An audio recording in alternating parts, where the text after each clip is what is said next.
اللہ اکبر اللہ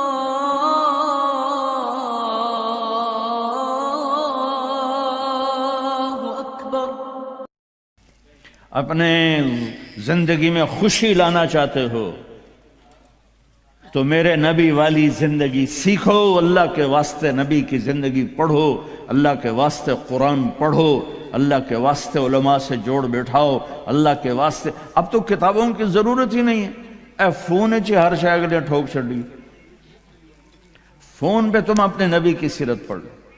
اپنے ایک بہت بڑا تاجر تھا وہاں ادھر پاکستان میں، تو ہم کھانے پہ کٹھے تھے تو اس کے فون کی گھنٹی بجی، اس نے یہاں فون لگایا اور ادھر کھانا شروع کیا۔ پورا آدھا گھنٹہ وہ لگا رہا، ایدے بھی تے ایدے بھی۔ وہ میں نے کہا توڑے نہ کاروبار دا کی فائدہ، تسی تو روٹی جوگے بھی نہیں رہ گئے۔ کہا جی وہ بہت بڑا جرمنی میں مال پھنس گیا تھا تو وہ اس کے لیے پھر بڑی اہم کال تھی۔ میں کہتا وہ کرما لے تو روٹی پھر بعد ہی کھا لے، میں روٹی کھانے کے بھی قابل نہیں چھوڑا ہم۔ تو میرے نبی کی زندگی جب آپ گھر میں ہو تو اپنی بیوی کو عزت دو، بیوی خاوند کو عزت دے، کبھی اونچ نیچ ہو جائے۔ یہ دنیا ہے، یہ جنت نہیں ہے، یہاں اونچ نیچ ہوگی۔ علی و فاطمہ سے بڑھ کے کون سا گھر لاؤں میں آپ کے سامنے؟ میرے نبی گھر میں داخل ہوئے بیٹی کے تو دیکھا آپ ذرا غمگین بیٹھی ہیں، تو آپ نے پوچھا بیٹی کیا ہوا؟ کہ جی میرا اور علی کا جھگڑا ہو گیا۔ تو آپ نے فرمایا علی کدھر ہے؟ کہا جی باہر نکل گئے۔ تو اب یہ نہیں آپ نے کہا کہ میں تو سسر ہوں، میں کیسے کہوں میں اپنے داماد کو ڈھونڈوں۔ آپ خود ڈھونڈنے نکلے، کسی سے نہیں کہا کہ جاؤ علی کو بلاؤ۔ جب گئے تو وہ مسجد میں لیٹے ہوئے تھے اور کمر پہ مٹی لگی تھی، تو آپ نے پیار سے کہا ابو تراب اٹھو۔ یہ ٹائٹل آپ کو ہمارے نبی نے دیا، ابو تراب اٹھو۔ ان کو اٹھایا، کچھ نہیں کہا، ساتھ لائے اور گھر میں آ گئے۔ کچھ نہیں پوچھا کیا جھگڑا تھا، کیا لڑائی تھی۔ ہماری طرف دیہاتوں میں پنچایتیں ہوتی ہیں نا جھگڑے، تو وہ پوچھنے والے ہور لڑا کے کم ہور بکھا دیں دن۔ ہاں بھئی تو کی آکھیا، ہاں بھئی تو کی آکھیا ہو سکا ہے تو میں آکھیا نہیں ہو سکا، تو آکھیا ہو سکا ہے تو میں آکھیا نہیں ہو سکا، تو آکھیا بھائی تھی لڑائی ہو کے صلح دی بجائے ہو لڑائی ہو جاندی۔ میں قربان جاؤں، میرے نبی تشریف لائے اور آپ نے ایک لفظ نہیں بولے، اور آ کر آپ ایسے نا لیٹ گئے، زمین پر لیٹ گئے، زمین پر۔ ادھر حضرت علی کو لٹایا، ادھر حضرت فاطمہ کو لٹایا۔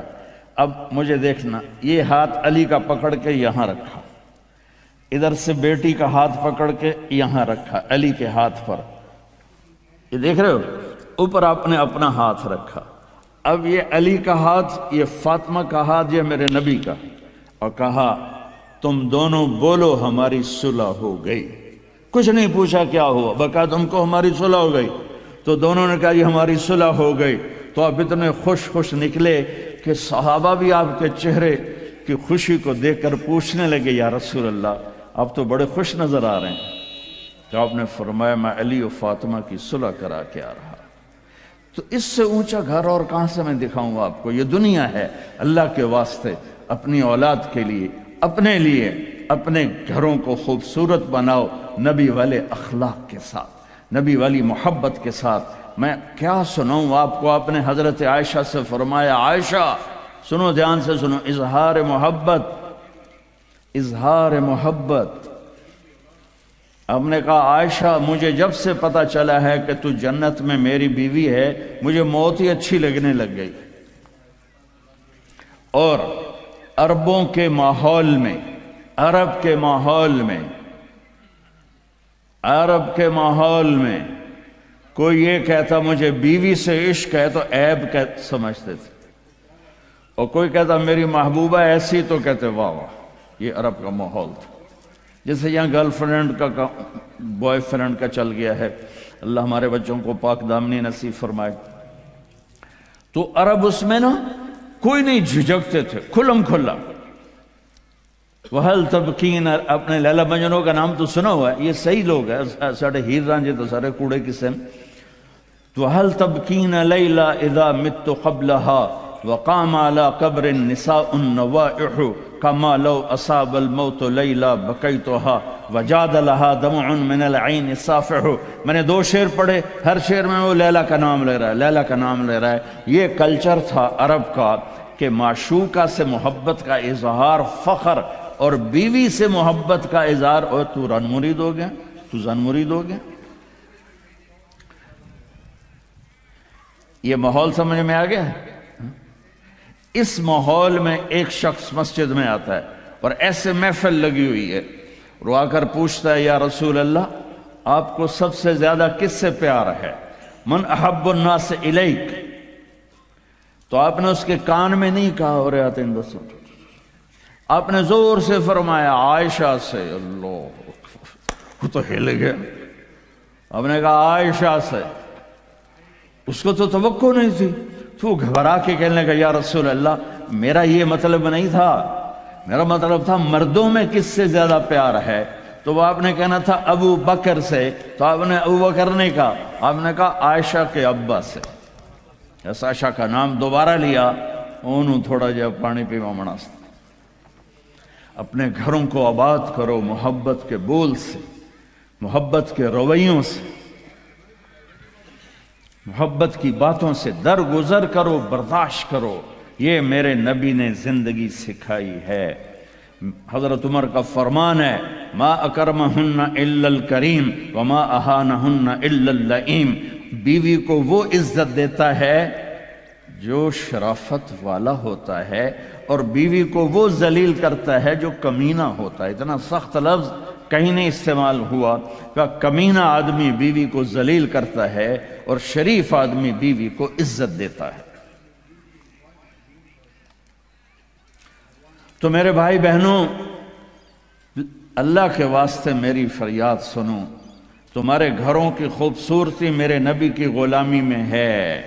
یہ ڈبل جابیں چھوڑو، یہ بڑے بڑے گھروں کی دوڑ چھوڑو، بڑی بڑی گاڑیوں کی دوڑ چھوڑو. اپنے گھروں کو بچاؤ اللہ کے واسطے، چونکہ یہاں کی نسل خطرے میں ہے. پاکستان میں کوئی برے سے برا بچہ بھی ہوگا تو ایتھیسٹ نہیں بنے گا، اسلام نہیں چھوڑے گا. یہاں اسلام چھوڑ دیتے ہیں.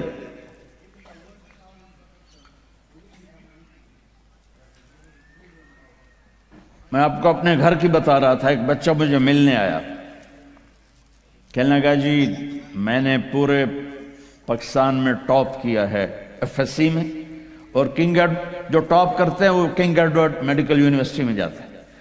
تو 2 دفعہ میں خودکشی کی کوشش کر چکا ہوں، پلز کھائیں، گولیاں، لیکن وہ زندگی تھی بچ گیا. میں نے کہا بیٹا تو چھوٹا سا ہے، تو نے یہ خودکشی کی کیوں یہ تو نے قدم اٹھایا؟ کہا جی میرے امی اور ابو اتنا لڑتے ہیں کہ ڈسہارٹڈ ہو کر میں 2 دفعہ خودکشی کی کوشش کر چکا.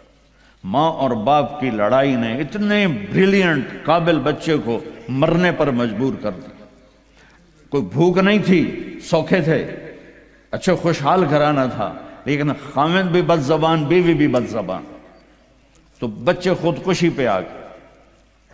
بھائیو اگر آپ اپنے آپ کو خوبصورت بنانا چاہتے ہو، دیکھو میں ہاتھ جوڑتا ہوں، سب دیکھو اس زبان پہ قابو پالو. یہ زبان خوبصورت ہو گئی، دل جڑ جائیں. یہ چند روزہ زندگی ہے. میرے نبی کی 2 سنتیں لے لو. ایک زبان پہ قابو، یہ اس زبان پہ قابو پالو، اس زبان پہ قابو پالو، اس زبان پہ قابو پالو، تو آپ کے گھروں کے 90% مسائل ختم ہو جائیں گے. اور دل کو سب سے صاف رکھو، اور اپنے ایک دوسرے کا ہاتھ بٹھاؤ. اپنے بچوں کو اپنی دولت سمجھو، ان کو یہاں اچھا مسلمان بنا کے چھوڑو. اب یہ نسل یہاں رہنے والی ہے، واپس نہیں جائے گی. نہ تم جاؤ گے نہ تمہاری نسلیں جائیں گی. ایک پٹھان کوئی بیٹھا ہو تو پہلے معافی مانگتا ہوں.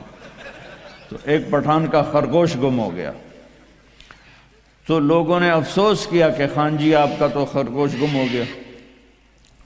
تو وہ کہنے لگا ارے بھائی غم نہ کرو، ہم نے اس کو نسوار کھلایا ہوا ہے، جب نشہ ٹوٹے گا ہمارے پاس ہی آئے گا۔ تو تمہیں آسٹریلیا کی نسوار لگی ہے، تم پاکستان واپس جاؤ گے؟ نہیں جاؤ گے، ادھر ہی رہو گے۔ لہذا یہاں اس طرح زندگی سیکھو کہ آپ کی نسلیں اسلام پہ باقی رہیں۔